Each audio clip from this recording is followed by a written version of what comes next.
সিলেটের ভোলাগঞ্জে পাথর লুটের ঘটনায় কোম্পানিগঞ্জ পূর্ব ইসলামপুর ইউনিয়নের চেয়ারম্যান আলমগীর আলমকে গ্রেফতার করেছে পুলিশ। এছাড়াও লুট করা পাথর উদ্ধারে জেলার বিভিন্ন স্থানে যৌথ অভিযান চলছে। সকাল থেকে সিলেট কোম্পানিগঞ্জ রোডে চেকপোস্ট বসিয়ে ট্রাকে ট্রাকে চলছে তল্লাশি। এ সময় আটকে দেয়া হয় কয়েকশো পাথর বোঝাই ট্রাক। গেল রাতেও অভিযান চালায় যৌথ বাহিনী। ধলাই নদের তীরবর্তী সাদা পাথর এলাকা থেকে উদ্ধার করা হয় প্রায় 12,000 ঘনফুট পাথর। পরে সেগুলো ফেলা হয় নদীতে। চুরি হওয়া সব পাথর ফেরত না পাওয়া পর্যন্ত অভিযান চলবে বলে জানিয়েছে জেলা প্রশাসন।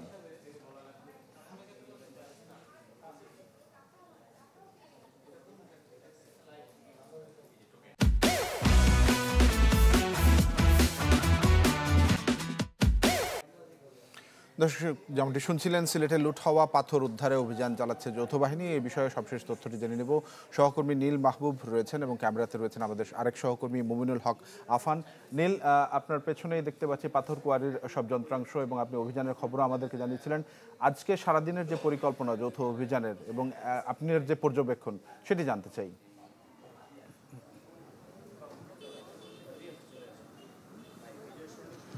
আসলে গতকাল রাত থেকে যে অভিযান কার্যক্রম শুরু হয়েছে সেই অভিযান কার্যক্রম কিন্তু এখনও চলমান আছে এবং সকালে আমরা দেখেছি যে চেকপোস্ট, এবং সেই চেকপোস্টে কিন্তু শত শত ট্রাক দাঁড়িয়ে ছিল এবং এই ট্রাকে শুধু যে পাথর ছিল তা কিন্তু নয়, এই ট্রাকে কিন্তু বালি ছিল, মাটি ছিল, পাশাপাশি আরও অন্যান্য জিনিসপত্রও ছিল।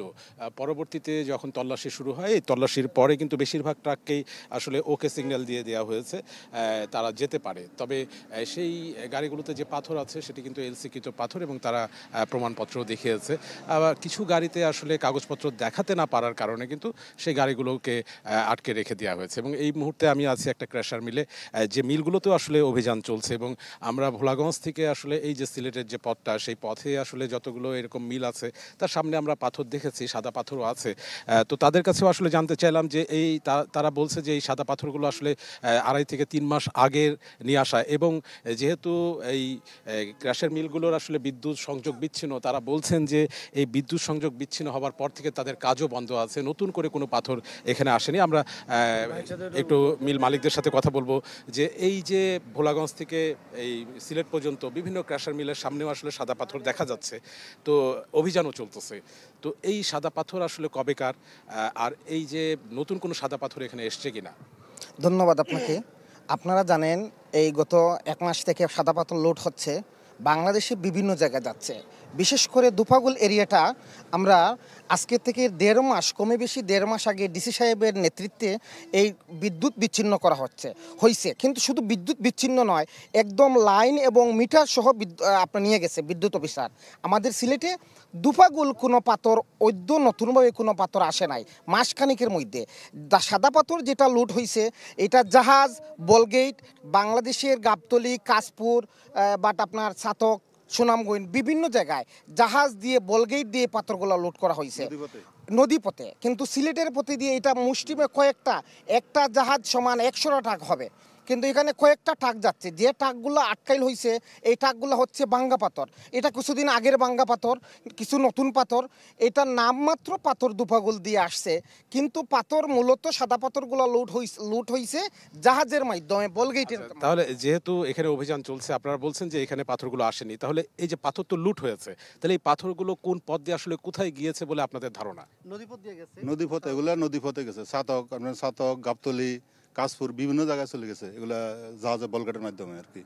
তো এদিকে আমরা আসছে আগে 2 বছর বলতে 1-1.5 মাস আগে কিছু মাল আসছিল এখানে। পরে বিদ্যুৎ সংযোগ বিচ্ছিন্ন হয়ে যাওয়ার পর আমরা এখানে আর মাল আসে নাই দুবাগুল এরিয়ার ভিতরে আর কি। অন্য নদীগত আসতে পারে আর কি। আমরা তাদের কাছে আসলে শুনছিলাম এবং তারা তাদের ভাষ্য মতো আসলে যেটা জানাচ্ছিলেন, তাতে আসলে এখানে বিদ্যুৎ সংযোগ বিচ্ছিন্ন, এবং তারা বলছেন যে এই যে সামনে যে সাদা পাথরগুলো আছে এগুলো আসলে পুরনো, কারণ তাদের কাজই এখানে বন্ধ আছে। এবং এর ফলে তারা এটাও আর্জি জানাচ্ছেন যে যেহেতু প্রায় 2 থেকে 2.5 মাস ধরে কাজ বন্ধ আছে এবং প্রতিটি ক্র্যাশার মিলে আসলে 30 থেকে 35 জনের কর্মসংস্থান চলে, তো সেই হিসাবে শতাধিক ক্র্যাশার মিল এখানে কিন্তু বন্ধ, এবং এই 2-2.5 মাস ধরে কিন্তু কর্মসংস্থানও নেই। তো সব কিছু মিলিয়ে তারাও আসলে চাচ্ছেন যে মূল স্পট কিংবা মূল যে অপরাধী যারা আছেন তাদেরকে আসলে ধরাছোঁয়ার মধ্যে নিয়ে আসা হোক। তারা সবসময় আসলে ধরাছোঁয়ার বাইরে থেকে যাচ্ছে। তো অভিযান এখনও চলছে এবং আমরা ক্র্যাশার মিলে আছি। নিশ্চয়ই পরবর্তীতে আমরা ভোলাগঞ্জ সাদা পাথর এলাকা থেকে আপনাদেরকে আরও বিস্তারিত জানাবার জি চেষ্টা করব। নীল, আপনাকে ধন্যবাদ এবং একই সঙ্গে ধন্যবাদ মমিনুল হক আফানকেও। দর্শক, আমরা সিলেটের খবরাখবর জানছিলাম সহকর্মী মমিনুল হক আফানের মাধ্যমে এবং সহকর্মী নীল মাহবুবের মাধ্যমে।